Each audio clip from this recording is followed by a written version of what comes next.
Shalom, bienvenue chers téléspectateurs sur Atmosphère de miracle. L'édition de ce jour nous conduit dans la lecture des Saintes Écritures en 1 Roi, le chapitre 17, dans les quelques portions. Ensuite, nous lirons dans le chapitre 18 et d'autres portions dans le Nouveau Testament pour parler de l'atmosphère de miracle qui a prévalu au temps d'Élie dans sa confrontation de puissance avec le roi Akab, mais également les prophètes qui entouraient sa cour, le prophète de Baal, d'Astarté, et sur lesquels d'ailleurs le prophète Élisée a eu de l'ascendance, une très grande victoire. Quel a été le secret derrière tout cela? Le secret qui a déclenché l'atmosphère du surnaturel divin. Parce que quand on parle de surnaturel, il y a le surnaturel aussi démoniaque et satanique. Mais le surnaturel divin, déployé à travers le ministère d'Élie, a triomphé du surnaturel diabolique et satanique qui avait cours au temps d'Akab avec sa femme Jézabel, entourée de ses nombreux faux prophètes d'ailleurs. Alors, disons 1 Roi 17, 22 verset 1. Élie le Tishbite, l'un des habitants de Galade, dit à Akab, l'Éternel est vivant, le Dieu d'Israël dont je suis le serviteur. Il n'y aura cette année-ci ni rosée ni pluie, sinon à ma parole. Que Dieu bénisse sa parole. Je voudrais vous inviter à lire dans le chapitre 18, toujours le même livre, 1 Roi, ce qui est écrit à partir du verset 41. Et Élie dit à Akab, monte, mange et bois, car il se fait un bruit qui annonce la pluie. Un peu plus loin, au verset 44, septième fois il dit, voici un petit nuage qui s'élève là, qui est comme la paume de la main d'un homme. Élie dit, monte et dis à Akab, attelle et descend, afin que la pluie ne t'arrête pas. En peu d'instants, le ciel s'obscurcit par les nuages, le vent s'établit et il y eut une forte pluie. Akab monta sur son char et partit pour Jezreel. Je voudrais vous inviter à lire l'épître de Jacques qui fait allusion à ce récit du prophète Élie. Jacques chapitre 5 nous donne une compréhension toute particulière de ce récit en disant ceci, verset 17. Élie était un homme de la même nature que nous, il brilla avec instance, qu'il ne pleut pas, ne pleut point, et il ne tomba point de pluie sur la terre pendant 3 ans et 6 mois. C'est Dieu, puis il pria de nouveau, et le ciel donna de la pluie, et la terre produisit son fruit. Que Dieu bénisse sa parole. Bien-aimés, atmosphère des miracles, ce sont des paroles de foi. C'est aussi des déclarations d'autorité qui produisent les résultats. L'atmosphère des miracles, c'est activer la clé qui déclenche notre miracle. Et ton miracle est dans cette clé que je voudrais ici révéler dans cette parole et particulièrement ce récit concernant Élie le prophète. Il est dit ici qu'il est de Tishbite et l'écrivain précise que l'un des habitants de Tishbite, en d'autres termes, c'est un habitant ordinaire comme tous les autres habitants de la ville. Et l'épître de Jacques explique d'ailleurs le fait qu'il était un homme ordinaire. Parce que Élie, de la même nature que, en d'autres termes, Élie n'était pas un homme spécial, Élie n'était pas une star, Élie n'était pas un surhomme. Élie était un homme comme toi et moi, doté des 5 sens. Et cependant, il va être un instrument puissant dans les mains du Seigneur pour déclencher, déployer le surnaturel divin dans l'atmosphère des hommes, dans le courant de la vie naturelle et ordinaire des humains. C'est un privilège, c'est une grâce, c'est une lourde responsabilité. Mais qu'est-ce qui a expliqué cette vie ordinaire de l'homme dans une dimension extraordinaire?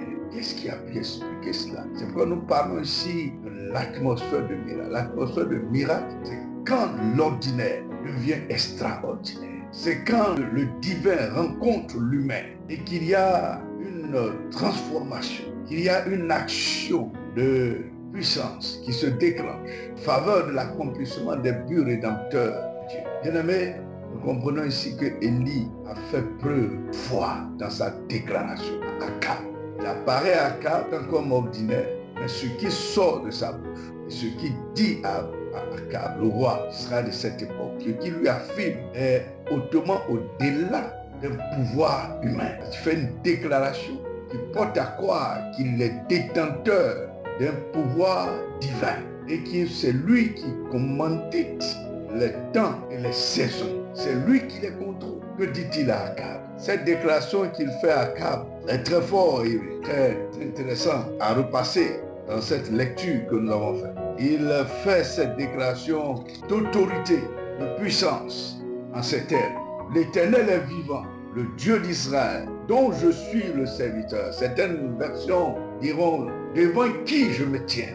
L'Éternel est vivant, le Dieu d'Israël, devant qui je me tiens. Il n'y aura ces années-ci ni rosée ni pluie, sinon dans ma parole.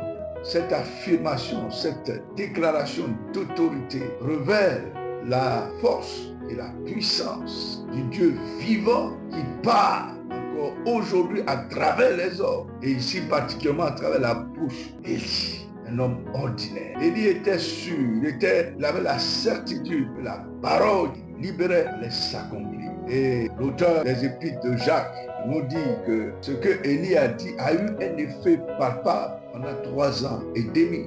Et il le dira, pendant 3 ans et demi, Élie, avec instance, a prié pour qu'il ne plût point et ne tomba point de pluie sur la terre pendant 3 ans. Où se trouve le secret de l'accomplissement de la parole d'autorité libérée par Élie? Qu'est-ce qui a été le socle, le fondement de ce miracle? C'est là qu'il est écrit. Est-ce la prière? Comme le dit ici Jacques, Élie a prié avec instance pour qu'il ne plût point. Est-ce la consécration d'Élie? L'attachement d'Élie à Dieu? Est-ce cela le fondement? Je pense qu'en y regardant de plus près les Saintes Écritures, dans les textes que nous avons lus, ce miracle est venu à l'existence par le concours de plusieurs facteurs. D'abord le facteur humain et le facteur divin. Alors, veuillons retourner à notre texte de base que nous avons lu pour nous éclairer. 3 ans et 6 mois. La parole a été libérée et il ne tomba point de pluie sur la terre pendant tout ce temps, nous dit ici les Saintes Écritures. Et quand on se limite à l'Ancien Testament, on n'a pas lu encore Jacques, on n'a pas l'impression qu'il s'est passé beaucoup d'années. Et Jacques explique que pendant ce temps, Élie a prié avec instance. Alors, je voudrais pas qu'il m'écoute, que tu comprennes une chose. Le Seigneur t'a donné l'autorité. Aujourd'hui, par le nom puissant de Jésus. Comme Élie, homme ordinaire, un simple homme, un mortel, tu peux toi aussi être un instrument de l'affirmation de l'autorité de Dieu. Par, premièrement, la parole déclarée, la parole affirmée, la parole libérée de la bouche d'un homme à la force divine de son accomplissement. Car Dieu est sa parole. Et que quand Dieu parle à travers les hommes, tant que sa parole n'a pas accompli ses desseins et accompli sa volonté, elle ne retourne point à lui. Alléluia. Voici ces 2 éléments qui sont des facteurs à la fois humains et divins combinés qui agissent pour accomplir le miracle. La parole libérée par l'être humain, créé à l'image de Dieu qui croit en Dieu, et l'action surnaturelle de la main divine qui agit pour pousser l'accomplissement de cette parole. Voici les 2 éléments qui entrent en ligne de compte. Bien-aimé, Dieu t'a donné l'autorité. N'arrête pas de la libérer par la parole. Je dis bien la parole libérée. Bien souvent, nous avons peur de parler. Bien souvent, nous avons peur de déclarer. Aussi longtemps que nous allons nous taire, aussi longtemps que nous allons avoir la trouille, la peur de parler, nous ne verrons pas de résultat. Dieu agit par sa parole. Dieu est sa parole et il la donne à l'homme. C'est pourquoi il a donné la capacité de parler. Et le monde a été créé par la parole. Au commencement était la parole. La parole était avec Dieu. La parole était Dieu. Cette parole de nature divine, consubstantielle à Dieu le Père, elle est encore agissante aujourd'hui dans la vie de ceux qui croient en Jésus. Et tu as la foi en Christ. Ce qui te manque, c'est la parole. Libère la parole d'autorité. Libère la parole de foi dans ta situation de maladie, dans ta situation de blocage, dans ta situation de sciatique. Alléluia. J'ai vu des gens guérir quand ils ont compris ce secret. Le monde marche par la parole libérée, la parole annoncée, proclamée, la part du Seigneur, au nom de Jésus-Christ.